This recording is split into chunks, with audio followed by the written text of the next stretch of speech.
Hey guys, back in the basement again for another sports recap. Guys, I was watching the men's basketball yesterday and they had like the pregame, they had all ceremony, they had all the interviews, current coaches, former players. They come together and interview. And I was watching this one broadcast, and that was the College GameDay broadcast. They had Jay Billis, Jay Williams. Who else they had on there? Former coach for Virginia Tech, I can't think. And of course, Reese was on there. Well. But they also had Coach John Calipari on there. And he gave his point of view on the state of the college basketball. And it was interesting, the little back and forth with what they had to say and their thoughts on the NIL, transferring, and all that other good stuff. It was all interesting. But I definitely want to give my perspective on the situation. But with that said, we need to get to this beautiful beam footage, the video that was the cause to stir up all of this crazy activity. Guys, with that being said, let's get ready to get to the video and see what these men have to say about the state of college basketball as we see it right now. We're going to go with this for you so it can be better. You have to see my reaction in my face because this is crazy work. Let's go. We're all waiting on older players. The game is better because it's older. The 25, 26. I laughed and said the guy got 2 kids and his wife and his on his second wife. And it's being a pro. It's being a pro basketball player is. Yes. But John, you say go pro. God damn. Some would argue this is professional basketball. He said second wife. It's amateur basketball. No, it's not. But well, then let's just call it pro and let it be a pro basketball. Well, but when, first of all, it was pro basketball before NIL, and I'll tell you why. Amateur sports. I love Jay's Biller's view and what he said in this comment, but I want to make sure you guys hear it. So definitely pay attention to this because he's right. It really was. It was just taken care of and paid for differently, but we're not going to talk about that. Don't make billions of dollars and pay their coaches and administrators millions. There is nothing about this that has ever been amateur once the money jumped up. And it started in 1984 with the U.S. Supreme Court ruling that allowed the conferences to sell their media rights. There is no difference between the media rights contracts with the NCAA from a media company like ours and the NFL, the NBA, Major League Baseball. Zero different. From an institutional perspective, because we're not going to fix that issue right now on national TV. How is your system operationalized to kind of keep up with the times? How is it different than what it was 5 years ago? Are you going to have a CEO? Will you have a president overall? Do you have a GM now? Like, how's everything work? It's different in basketball than football. And here's what I would say. If it comes. So what he just sit there and said was true because you're talking about way more players you're dealing with compared to a 15-man roster, compared to something like a 53/80-man roster, including the players you got, that is walk-ons, your red shirts, the guys that you're just going to use for practice, most likely those the red shirt guys. Big difference. The average roster for a college football team that's traveling is 60-something players. That's not including the 20 players that are staying home because they're being redshirted, or the ones that are injured. That's not including them. So it's a big difference. So you got to kind of, the way they have to work is going to have to be totally different, but it's going to have to find some way to have some equal footing. And I'm going to talk more about it. Let me let these guys finish. We'll go from there. There's a point for me personally where it's transactional. I'm paying. You're going to say I'm leaving. You got to pay me more. And I don't do this anymore. As long as it's transformational, I look at Darius Acom, and he's going to keep me coaching for a few more years. Malik Thomas, they'll never be able to play together. Both of them are going to have pro careers. Billy Goat Richmond, Trevin Brazil, he's never been better. That makes me go. But if it becomes transactional, why am I doing this? Then I might well be a pro coach. Just be a pro coach. And with the trade union, the players, and we come up with something. This is not sustainable. If you don't want it to sustain, then say, let's just keep going as is. I'm in this. I mean, I don't mind kids transferring. I don't. But I'm saying, do we really want them to be able to go every year? And then you say, well, coach can. Well, if I left, my players can leave. If I leave, there is a buyout in there.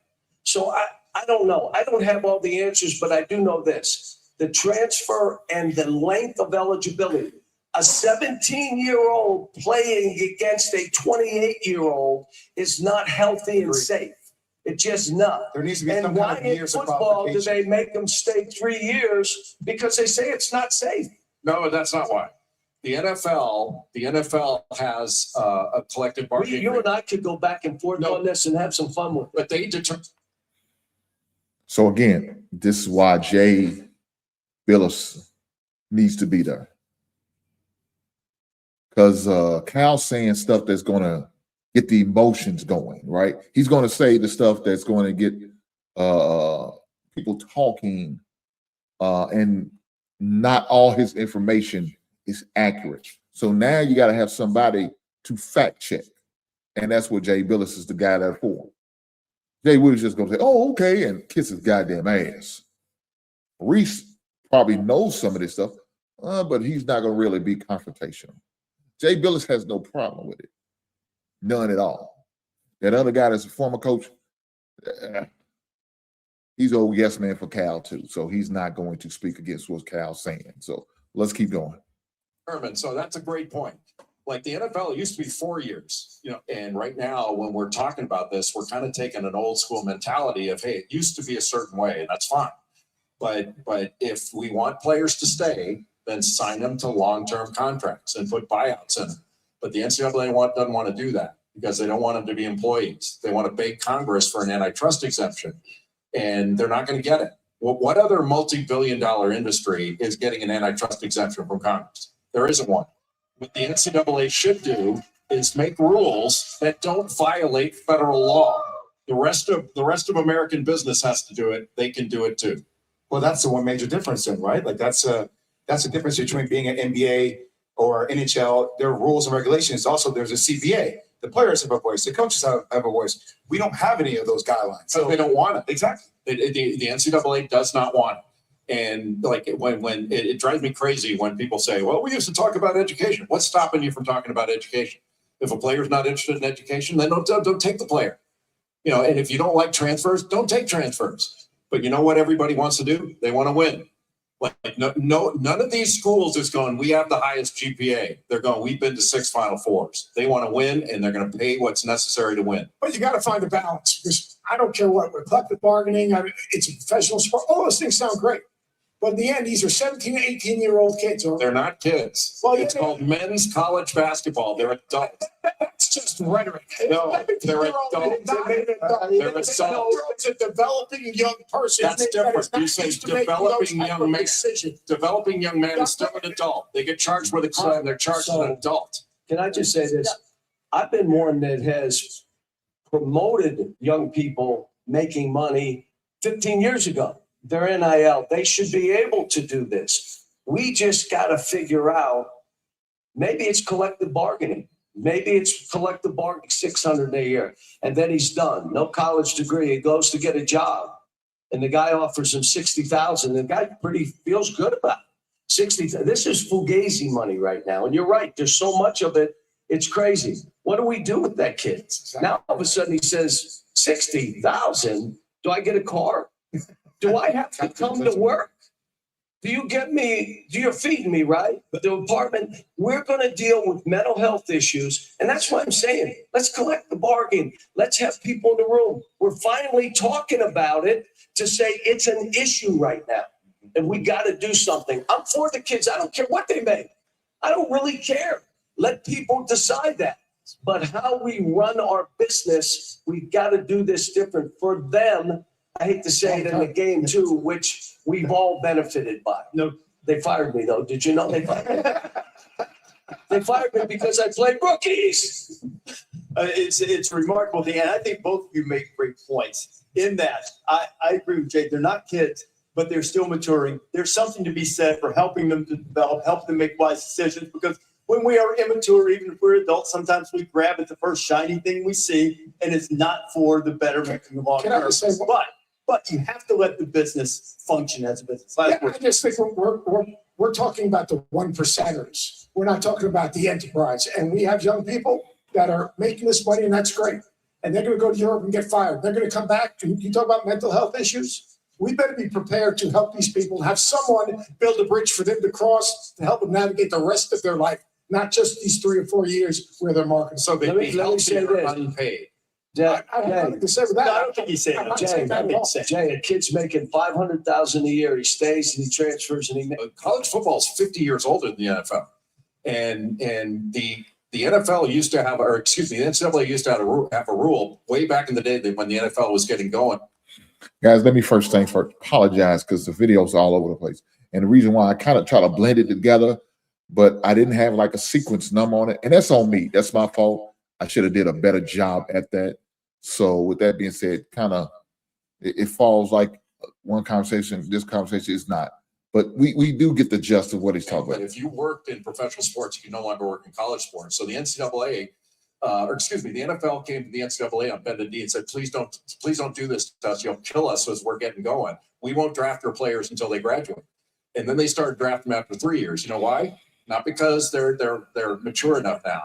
It's because the USFL started drafting juniors and they had to keep up. That's all it is. That's a collective bargaining issue for eligibility for the draft and nothing more. The NBA has an eligibility issue that says 1 year after your high school graduation and you're in.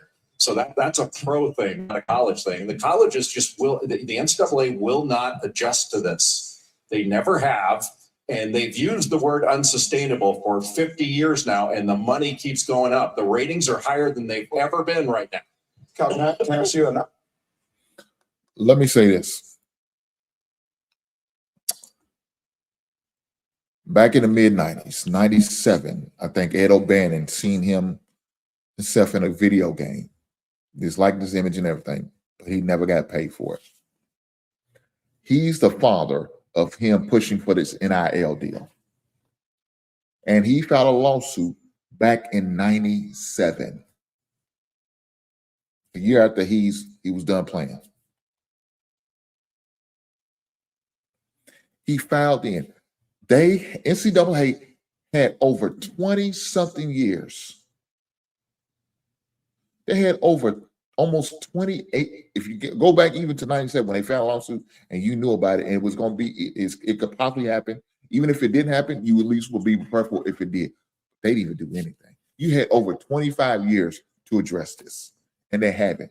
Now they're in panic mode. Now they're trying to react to what should have been dealt with way long time ago. Should have been dealing with in the early 2000s. You know what they did? They stopped allowing EA Sports to make their video game. That was their answer. Stop allowing NA Sports to use their game in the college team. That's what they did. So you stop having college football probably about the early 2000s. Once the case was settled, they was entitled to the back pay of an image line. They stopped having EA Sports doing the college game. So you was without EA Sports for almost 15, I think, years without a college football game. It was early 2000 when they stopped doing it,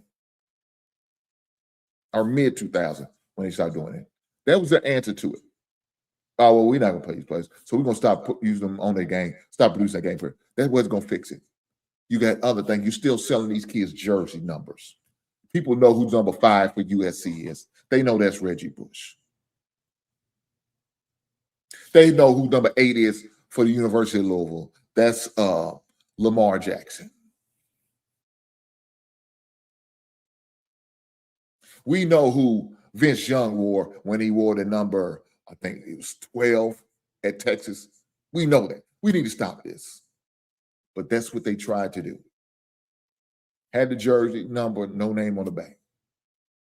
And thought they was going to continue to get away with and not pay these kids. And these kids get this, getting a scholarship, and that's all they need. But then when these boosters come by, give them a good old friendly what's happening handshake and laying a little money in their pocket, I give them a pre-loaded Visa card, then y'all get violation for inappropriate benefits Well, then you wonder why. Do these kids deserve something? Hell yeah, they deserve something. You're paying these coaches millions of dollars. You're paying their assistants millions of dollars, hundred thousands of dollars. Everybody on that staff getting money beside the main people who are producing, and it's the reason why these coaches are getting paid. They're getting these wins, they're getting these titles, they're bringing this prestige to your schools, and these kids are not getting a goddamn dime. They deserve any money that comes to them. I have no problem with seeing these young boys and young ladies get paid. I don't, because they deserve it. They work hard. They're student athletes. They go out there, they sacrifice their bodies. They have to do their work. The work doesn't stop. Even if it's online, it still has to be done. They got to maintain their eligibility. I remember back in the days, you was on scholarship, you couldn't work. You couldn't have a job. You did what you had to do. But we did these camps during the summertime when the scholarships wasn't in play. That was the only way of making money and getting around the whole NCAA rules and shit. That's what we had to do. Work in camps, volunteer, supposedly, at camps, hold these clinics, shit like that in order to get some money. Now it's wide open. Anybody can get paid. Everybody get paid. And I don't blame them. Matter of fact, I want my back pay. Yeah, I'm filing a goddamn grievance. I want my 94 through 98 back pay. I deserve this. Am I going to get it? Probably not. They're going to look at me like, go to hell. Your old ass better go on about your business. But as long as these young bloods, these young ladies get that money, man, get your money. This is the state of college sports right now. I'm all for it. They deserve it. Let the adults figure that out. It ain't for the kids to figure out. And the fact that they kept talking about, they said, man, how many freshmen are 17 anymore? Ain't no freshmen coming in on 17. They 18 and older. In fact, they 19. All of them being held back. Red shirt years are them COVID years. You know, they were still doing them. So they're not coming in freshmen at 17 no more, 18 no more. They 19 on up, 20. True freshmen, 20. Don't do that. That's not love. Majority of them are older than 17. Talk about they look kid. Okay, if you're 17 who came in, you're right. That's not what they are. Guaranteed they're 18 and above. Guaranteed. It's not how it's going like it used to. I'm just saying. That being said, look, I love the college game. I watch it. I participate. My son's involved in it, and I'm right there rooting for him. But look, if all monies that they can get from it, they deserve it. They deserve every dime they can get out of this. College sports makes billions of dollars. They have multi-billions of money they get paid by the Fox, the ESPNs, the CBS, the NBCs. All of them are getting paid. Everybody getting paid. Why shouldn't these young women and these young men get paid too? They should. Get your money, young folks. Get your goddamn money. With that being said, I will catch you beautiful people on the next one. Right on.